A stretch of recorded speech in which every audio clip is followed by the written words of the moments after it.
नमस्कार मित्रों, धर्म रस चैनल में आपका स्वागत है। मित्रों, क्या आप जानते हैं कि आखिर राम जी का जब वनवास हुआ था तो वह कौन से वन में प्रस्थान करने के लिए गए थे? तो मित्रों, अगर नहीं जानते तो वीडियो को लास्ट तक जरूर देखें, सब आपको मालूम हो जाएगा। मित्रों, और अयोध्या से शुरू यात्रा लंका पर कैसे हुआ था खत्म, इसको भी बताएंगे। मित्रों, प्रभु श्री राम वनवास काल में कई ऋषि मुनियों से शिक्षा और विद्या ग्रहण की और तपस्या की ओर भारत के आदिवासी, वनवासी और तमाम तरह के भारतीय समाज को संगठित कर उन्हें धर्म के मार्ग पर चलाया। श्री राम नर रूप में साक्षात नारायण ही थे।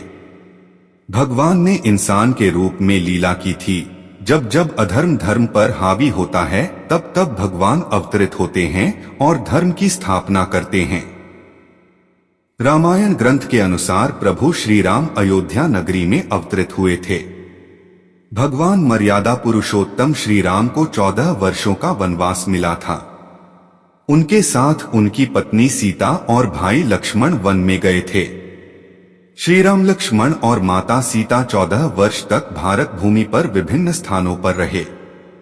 प्रभु श्री राम ने 14 साल में उत्तरी भाग से लेकर दक्षिण में समुद्र तट पार कर लंका तक गए।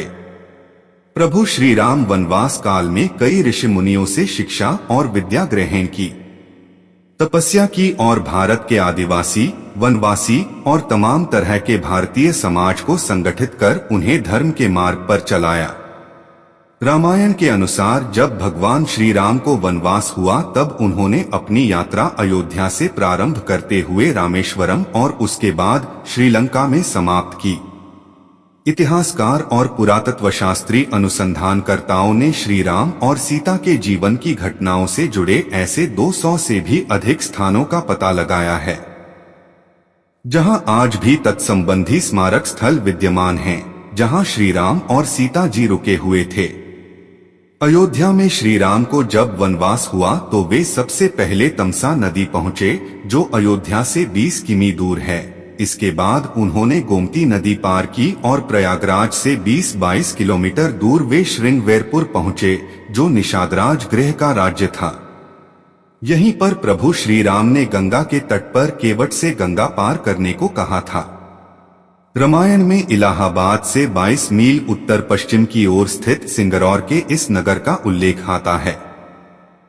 यह नगर गंगा घाटी के तट पर स्थित था।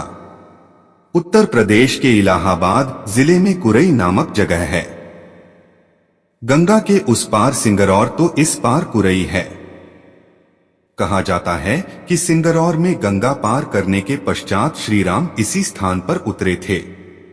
इस गांव में एक छोटा सा मंदिर है, जो स्थानीय लोकश्रुति के अनुसार उसी स्थान पर है। कुरई से आगे चलकर श्री राम अपने भाई लक्ष्मण और पत्नी सीता सहित प्रयाग पहुंचे थे। श्री राम ने संगम के समीप यमुना नदी को पार किया और फिर चित्रकूट पहुंच गए। चित्रकूट वह स्थान है जहां राम को मनाने के लिए भरत अपनी सेना के साथ पहुंचे थे। अत्रि ऋषि के आश्रम में कुछ दिन रुकने के बाद श्री राम ने मध्य प्रदेश और छत्तीसगढ़ के घने जंगलों को अपना आश्रय स्थल बनाया। यहीं पर राम ने अपना वनवास काटा था। यहाँ वे लगभग 10 वर्षों से भी अधिक समय तक रहे थे। दंडक राक्षस के कारण इसका नाम दंडकारण्य पड़ा। यहाँ रामायण काल में रावण के सहयोगी बाणासुर का राज्य था। यह क्षेत्र आजकल दंतेवाड़ा के नाम से जाना जाता है।